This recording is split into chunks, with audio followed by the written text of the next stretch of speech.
నమస్కారం, welcome to 108 news Telugu. నా పేరు గౌరీ. ముందుగా బులెటిన్ లో హెడ్లైన్స్.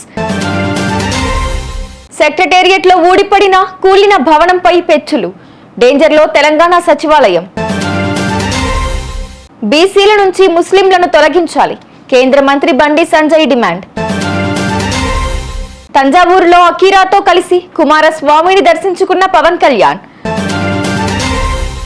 ఐపీఎల్ స్పాన్సర్షిప్ డీల్ దక్కించుకున్న రిలయన్స్.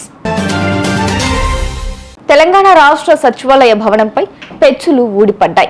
పైనుంచి పెచ్చులు ఊడిపడటంతో అక్కడే ఉన్న ఓ కారు పాక్షికంగా ధ్వంసమైంది. రాత్రి సచివాలయం భవనం దక్షిణ వైపు 6వ అంతస్తు నుంచి ఈ పెచ్చులు ఊడిపడ్డాయి.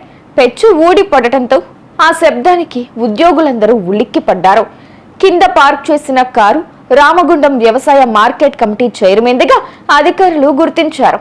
ఆ సమయంలో కారులో ఆ ప్రాంత పరిసరాల్లో ఎవరూ లేకపోవడంతో ముప్పు తప్పింది. 6వ అంతస్తులోనే ముఖ్యమంత్రి రేవంత్ రెడ్డి, సీఎంఓ కార్యాలయం, అధికారులు, సిఎస్ కార్యాలయాలు ఉన్నాయి.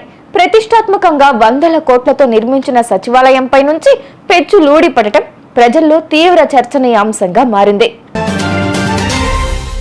రిజర్వేషన్ల అంశంలో బీసీ కేటగిరీ నుంచి ముస్లింలను తొలగించాలని కేంద్ర మంత్రి బండి సంజయ్ రాష్ట్ర ప్రభుత్వాన్ని డిమాండ్ చేశారు. లేదంటే హిందూ సమాజం నుంచి తిరుగుబాటు తప్పదని, ఎమ్మెల్సీ ఎన్నికల్లో ఐఎన్సీ మూల్యం చెల్లించుకోవాల్సి వస్తుందని హెచ్చరించారు. మతాల ఆధారంగా రిజర్వేషన్లకు బీజేపీ వ్యతిరేకమని స్పష్టం చేశారు. బీసీ రిజర్వేషన్ల వ్యవహారాన్ని ఐఎన్సీ ప్రభుత్వం కేంద్రంపై నెట్టడానికి చూస్తోందని మండిపడ్డారు.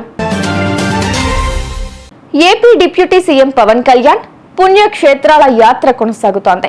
తమిళనాడు తంజావూరులోని స్వామిమలై ఆలయంలో పూజలు చేశారు.